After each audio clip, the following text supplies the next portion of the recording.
Hey JP, how you been? I'm good, thanks for asking. So, how far is Lisa's house from here? 6 miles? That's it? I don't need to wear a seatbelt for that. It's a hassle either way. So, let's go. Whoa! JP! Look out for that truck! Whoosh! If only I would have been wearing my seatbelt, I'd probably still be alive. According to the CDC, 55% of teenagers between the ages 13 to 20 die due to car crashes, but not just because of the car crash, but because they weren't wearing their seatbelt. So that's 55%. That's more than half, so that's pretty drastic. Now, this mainstream issue pertains to all of us in this class because at one point in our lives, we've all been in a moving vehicle.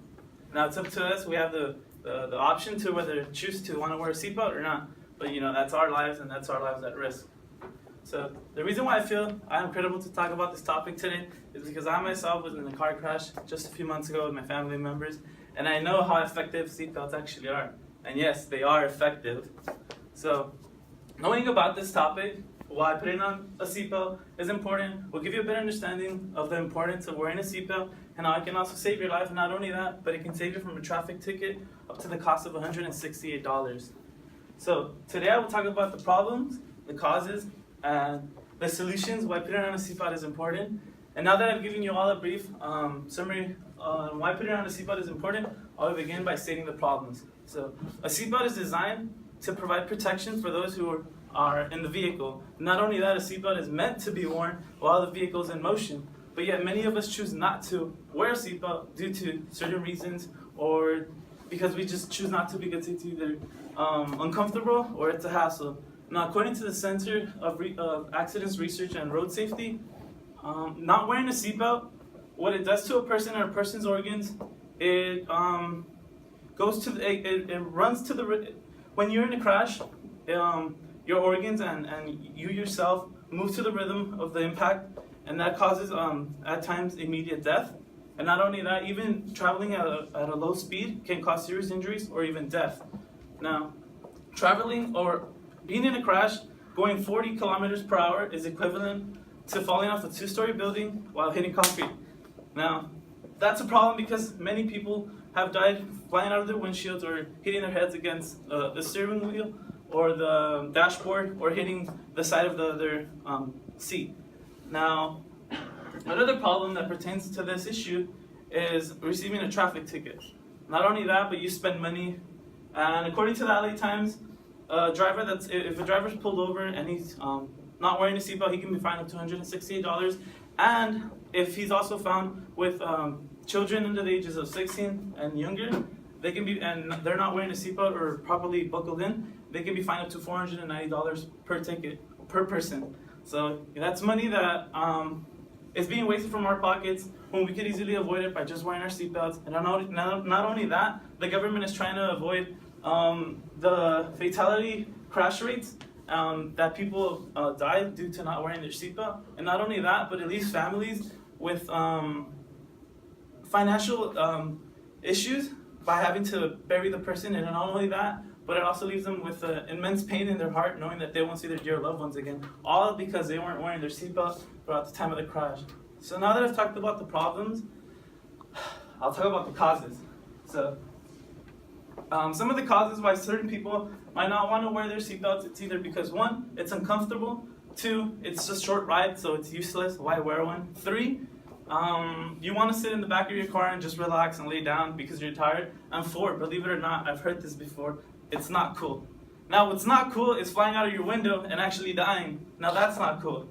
Now, according to safecar.gov, crashes happen within the 25 miles radius of someone's home, traveling at low speeds such as 40 miles per hour or even lower. Now, don't wait until it's too late. Buckle up and avoid having that. Avoid having the resentment of saying, "Hey, if only he would have been wearing a seatbelt, he could have still been here." Now, another cause is some of us might tell ourselves, "That can't happen to me. No way. I mean, I'm Jose, or I'm this type of person. That can't happen to me. I'm too slick. I won't get pulled over, and I won't get a ticket for not wearing a seatbelt. That can't happen to me. I'm not going to be one of those persons." Well, what a seatbelt actually does and can help you out, not only it can help you save money, it can also help you in a way where if you're in a crash, the seatbelt actually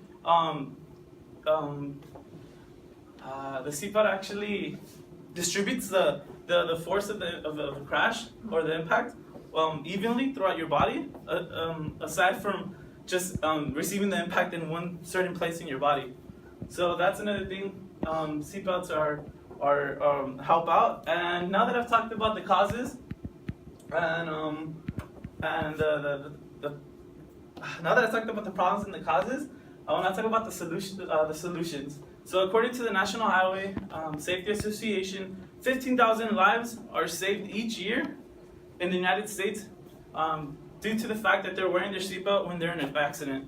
So here we can see that seatbelts actually do help out and actually are a benefit. And not only that, another solution you can do for your little brothers and sisters is tell them, hey, if you put on your seatbelt without me having to tell you, I can reward you with either a piece of candy or your favorite meal at the end of the week.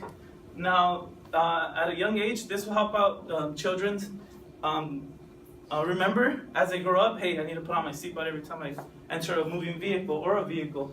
Now, another solution can be when you're out with your friends, you can tell each other, hey, let's race each other to put on our seatbelts. It might sound ridiculous, but the last person who puts on their seatbelt has to buy everybody either a shake from In-N-Out or fries. So that's something pretty cool, and I actually do that sometimes with my friends. And another solution, it's kind of harsh, but you can also have a seatbelt check halfway throughout the ride before arriving to your destination, and make sure everybody has their seatbelts. And if someone doesn't have their seatbelts on, either you can make them buy pizza for everybody else or something everybody else wants in the car, or if not, just make them step out of the vehicle and walk actually home. Because I would rather have a friend be mad at me for making him walk home than later on not being able to have him be mad at me because he's 6 feet under the ground. So another solution that's also brought can be sitting in your car, which is self-dedication, which is sit in your car for 10 minutes, just put on your seatbelt, take it out, put it on, take it out, and that can help you out. Now, in conclusion, I will now take you all 7 years into the future. So it's 2022. Now it's a cold day. You have a child. You step into the vehicle. You're rushed. You're late for work. You just put your child inside the car. You run to your seat. You sit down. You leave. You don't even notice how rushed you are that you passed the red light. Next thing you know, boom! There's a big crash. Now you're told that your child did not make it, and unfortunately, you're in critical conditions. Now don't wait until it's too late. Rather cross your heart and not your fingers. Thank you. Wow.